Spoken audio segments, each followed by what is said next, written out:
will be a revolution of the heart, for it's in our hearts where we honor the memory of our forefathers' sacrifice. It's in our hearts where we aspire to greatness.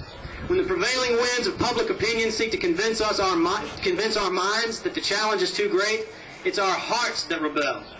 And in our hearts we know we cannot escape culpability for this current turmoil by simply holding a rally, or waving a sign, or giving a speech, or complaining about what those people are doing.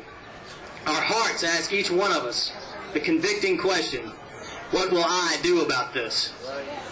Each one of us has to answer that question and answer it carefully, for your response will determine whether future generations thank you for preserving the American dream or ask you to tell them stories about how great America once was. Yeah.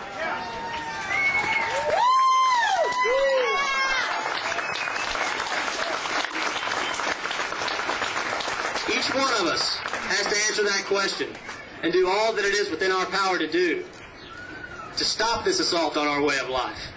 We have to pay heed to the wise words of one of my favorite songs that says, never exchange a walk-on part in the war for a lead role in a cage. And if you're wondering, yes, that is the first time elected officials quoted Pink Floyd to you.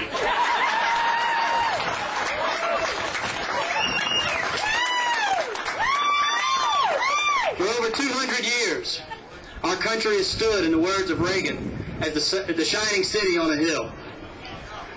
The glow of the great city has been a beacon to all those who sought not a better government, but a better life through freedom, to succeed or fail on their own merits. Yes.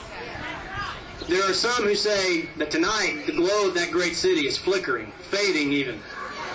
Well, I say to you, fellow citizens of the great city, in the words of the poet Dylan Thomas, do not go gentle into that good night. Right. Rage. Rage against the dying of the light.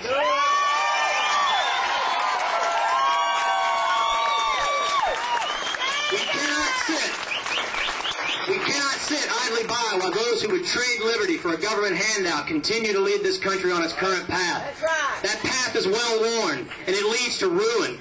That's right. We are Americans. It is our nature to take, as Robert Frost wrote, the path less traveled. And it has made all the difference. It will make all the difference. I believe tonight that spirits of our founding fathers are restless. They cannot, those giants of history, whose faces and names grace our monuments, they cannot rest in peace while the dream they handed to us begins to fade away. They have stirred this revolution in our hearts. Yes. Our parents and grandparents did not storm the beaches of Normandy That's right. or island hop their way through the Pacific to watch their sons and daughters shy away from the fight for freedom.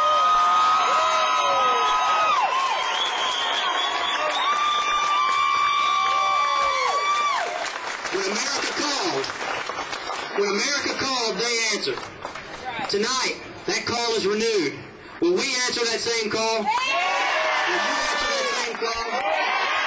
It begins tonight in Denton, in towns all across this state, in cities all across this country. We, the people, will once more take control of the destiny of this country and secure again the blessings of liberty for ourselves and our posterity. Thank you.